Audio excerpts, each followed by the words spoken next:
Vamos lá, vamos falar um pouquinho hoje da química orgânica, tá bom?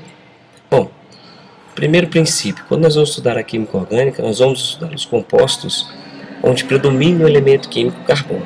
Por isso que nós falamos que a química orgânica é a química do carbono. Agora temos que tomar alguns cuidados, não é? O fato de ser orgânico ter que ter carbono não significa que compostos com carbonos sejam todos compostos orgânicos, tá bom? Para ser considerado um composto orgânico, é fundamental que o composto apresente carbono. Contudo, não significa que compostos com carbono serão classificados como compostos orgânicos. Tá bom? Bom, já que vamos estudar os compostos onde predomina o elemento químico carbono, vamos começar falando um pouquinho do elemento carbono. Tá? Algumas características do carbono. Bom, nós temos o seguinte. O carbono é representado pelo símbolo C, onde abaixo você tem a sua identidade, que é o seu número atômico, que representa o número de partículas positivas no núcleo, 6, portanto 6 prótons, somados ao número de nêutrons, lhe dá um número de massa, 12, representado acima à direita do seu símbolo. Tá? Eletricamente neutro, portanto o número de prótons é igual ao número de elétrons, o que faz com que o carbono apresente uma distribuição eletrônica 1s2, 2s2, 2p2. Portanto, um elemento com duas camadas, sendo que na sua última camada de valência, ele vai apresentar 4 elétrons. Por apresentar apenas duas camadas, o seu raio é pequeno. Então, a tendência do carbono para adquirir uma estabilidade é de formar ânions, ou seja, ele vai procurar compartilhar 4 elétrons para que possa adquirir uma configuração semelhante à de um gás nobre, e aí uma estabilidade também semelhante à de um gás nobre. Para que isso aconteça, o carbono precisa então realizar 4 ligações. Então, na química orgânica, temos que o carbono é um elemento tetravalente. O que isso significa? Ele tem que fazer 4 ligações. Essas 4 ligações, elas serão de valências iguais, valências idênticas. Quando falamos em valências, estamos falando em ligações. O que faz com que o carbono possa adquirir 3 formas geométricas na química orgânica. Ou ele vai ser um carbono tetraédrico, ou seja, só com ligações simples, trigonal, quando aparecer uma dupla, ou linear, quando forem duas duplas no mesmo carbono, ou uma tripla ligação. Tá? Isso ocorre em função de um fenômeno que nós chamamos de hibridação.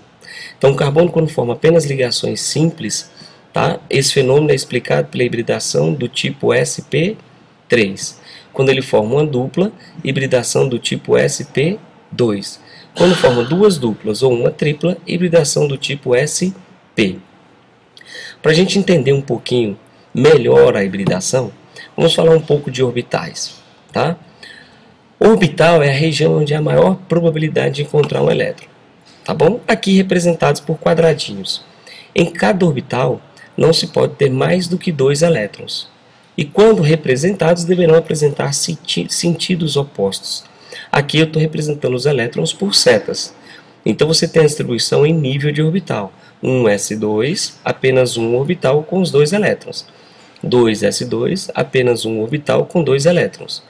2p6. Nesse caso, 6 seria o máximo de elétrons no subnível P. Mas se tratando do carbono, só temos 2 elétrons. Então o que acontece? Nós teremos os 3 orbitais, mas com elétrons apenas 2, uma vez que a distribuição eletrônica do carbono termina em 2p2. O que faz com que a distribuição eletrônica do carbono em nível de orbital apresente 2 elétrons desemparelhados, ou seja, sozinho no orbital. Isso significa que, quando vamos analisar as ligações do carbono em nível de orbital, vamos observar que o carbono faria apenas 2 ligações, uma vez que, em nível de orbital, as ligações ocorrem com os orbitais, que apresentam elétrons desemparelhados, sozinho no orbital.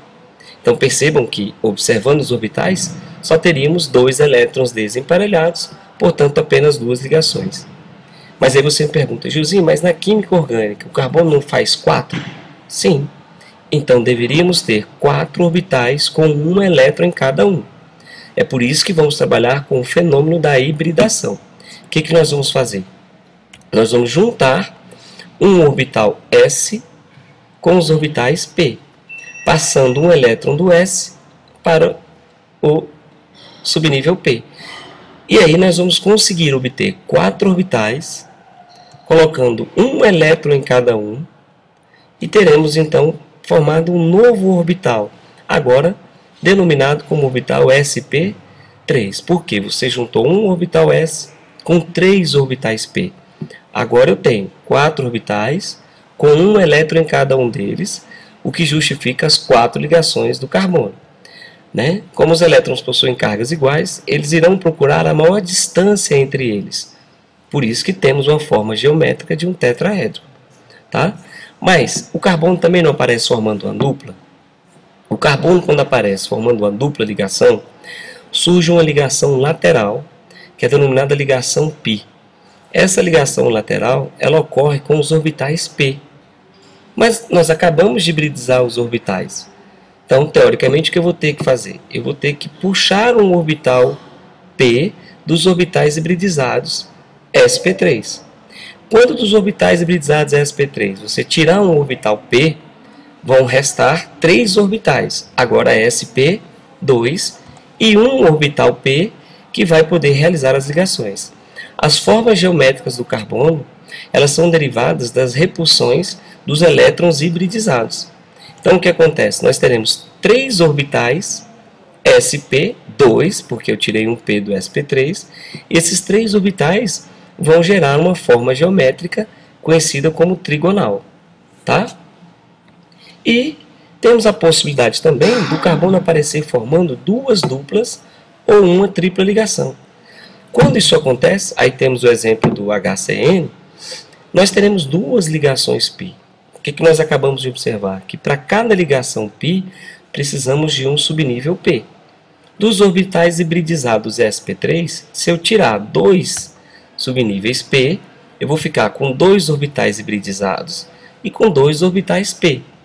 Os hibridizados agora eu passo a chamar de orbital sp e vou ter os orbitais P que vão justificar as ligações π. Por isso que o carbono na química orgânica pode aparecer formando ligações simples, dupla, tripla ou duplas conjugadas.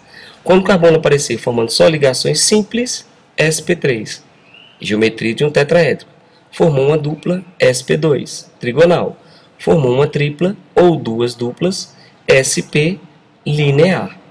Tá bom? Outra classificação possível para o carbono é também quanto às ligações que o mesmo pode fazer com outros carbonos, independente do tipo de ligação. Aí você diz que o carbono é primário quando forma ligações com, no máximo, um carbono ou a nenhum. Secundário, quando ele se liga a 2 carbonos. Terciário, quando ele se liga a 3 carbonos. E quaternário, quando ele se liga a 4 carbonos. Então, na química orgânica, nós temos o carbono como sendo o principal elemento dos compostos que vamos analisar.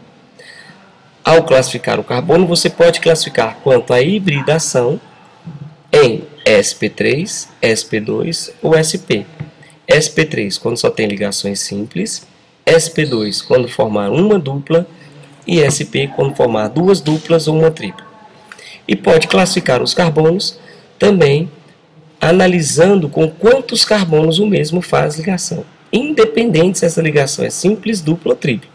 Se ligou a um carbono ou a nenhum, primário, a 2, secundário, a 3, terciário, a 4, quaternário.